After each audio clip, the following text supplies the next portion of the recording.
electrical circuits like series and parallel, because there are many methods available. We can use Kirchhoff's law, we can use superposition principle, we can actually use potential difference principle to solve circuits. But series and parallel, simple series and parallel is what we are going to look at. We know that two resistors are connected back to back, then this connection is series connection. So how do we identify that the connection is series connection? What current goes through this resistor? If the same current goes through the other resistor, then these two are connected in series. Suppose its resistance R1, this is R2. We can say that the effective resistance, single resistance, is equal to R1 plus R2. So what is the meaning? Suppose if three resistors 2, 3 and 4 ohms are connected in series, then in the circuit we can replace all three with a single resistance 2 plus 3 plus 4. So it is 9 ohms. Okay, what about parallel? This is first part of it. The second part of it is parallel.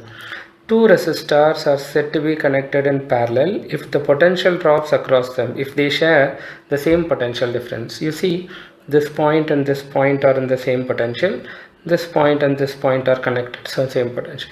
If this is R1 and this is R2, then we know that 1 by R effective is equal to 1 by R1 plus 1 by R2. So it is better to have, if only two resistors are there, this one can be simplified like R1, R2, and LCM is R1 plus R2 we can take. So R value is equal to R1 R2 by R1 plus R2.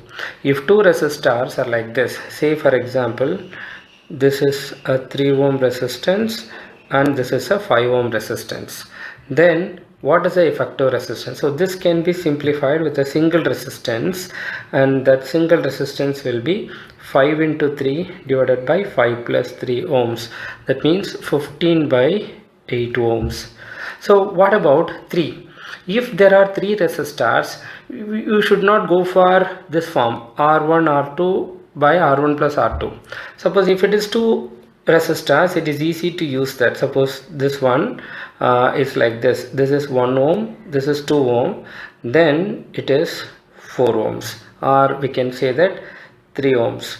So what is the effective resistance? The first thing is, when the current comes here, it divides, but the current goes through the first 1 ohm is the current goes through the second ohm.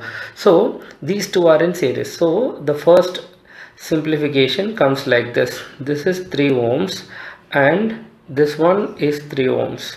Once you connect these two now, you will understand these two are said to be in parallel now. Then you can write 3 into 3 divided by 3 plus 3. So you look at some pattern emerges, 9 by 6, or you can say that 3 by 2. You see, when identical resistors are connected in parallel, effective will be the value of the resistance by number of resistors. So you can just keep on doing it. Suppose if this is a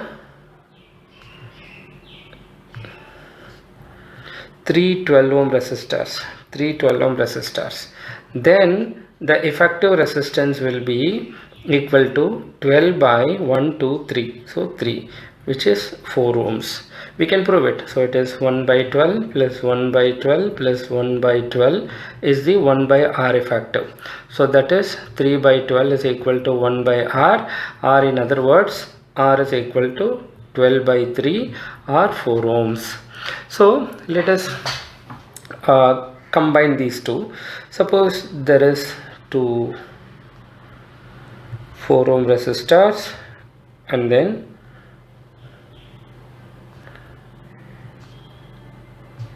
3 6 ohm resistors, and then what is it? There is one for 2 ohm resistor and then one 12 ohm resistor, and then you connect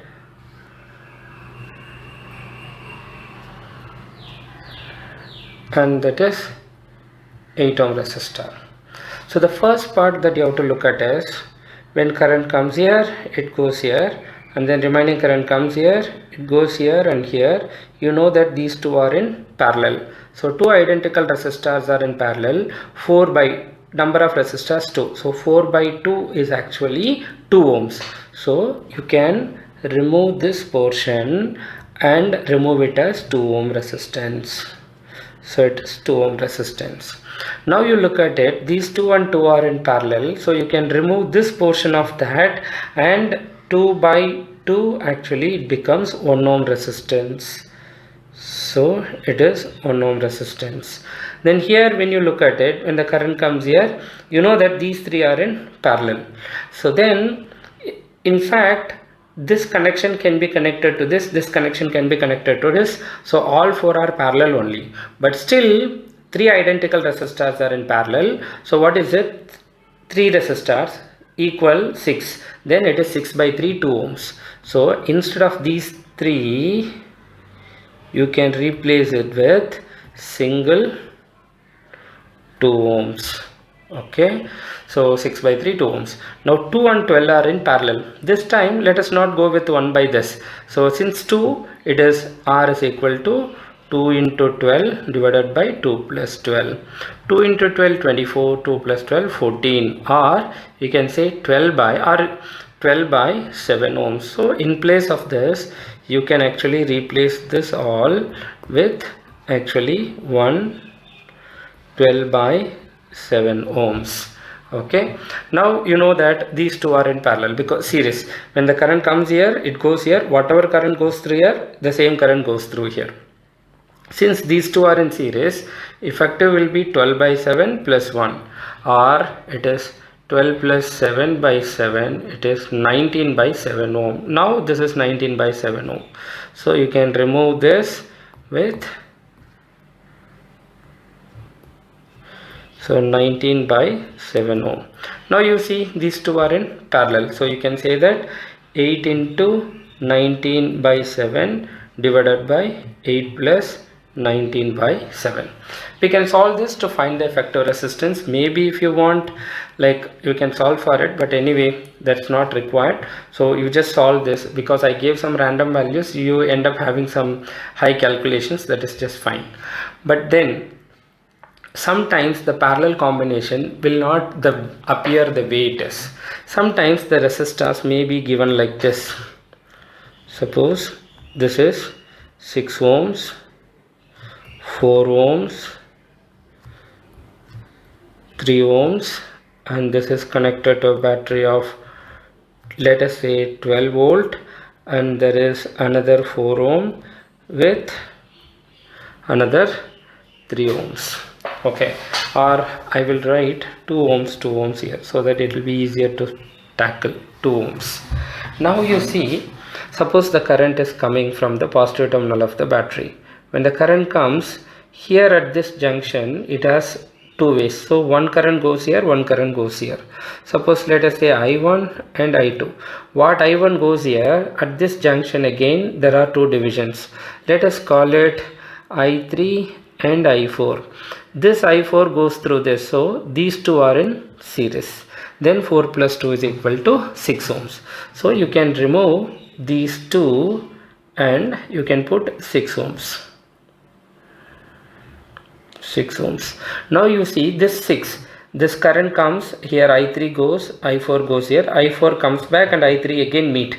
Here it divides as I3, I4. Here again it comes back and joins. So we know that this whole portion is a parallel combination. So 6 into 2 divided by 6 plus 2. 6 into 2 divided by 6 plus 2. So it is 6 into 2, 12 by 8. So that is 4 by, it is 6 by 4 or 3 by 2 ohms. So 3 by 2 ohms. So removing this entire part, we can actually put 3 by 2 ohms. So 3 by 2 ohms. Whatever current comes through 4, the same current goes through this. So then these two are in series. So it is 4 plus 3 by 2, which is 11 by 2 ohms. So you can remove these two and you can connect it with a single resistance, which is 11 by 2 ohms. 11 by 2 ohms. Now these two are in parallel, right? Whatever current comes, it divides and then again they join back. So these two are in parallel. So it is 6 into 11 by 2 divided by 6 plus 11 by 2.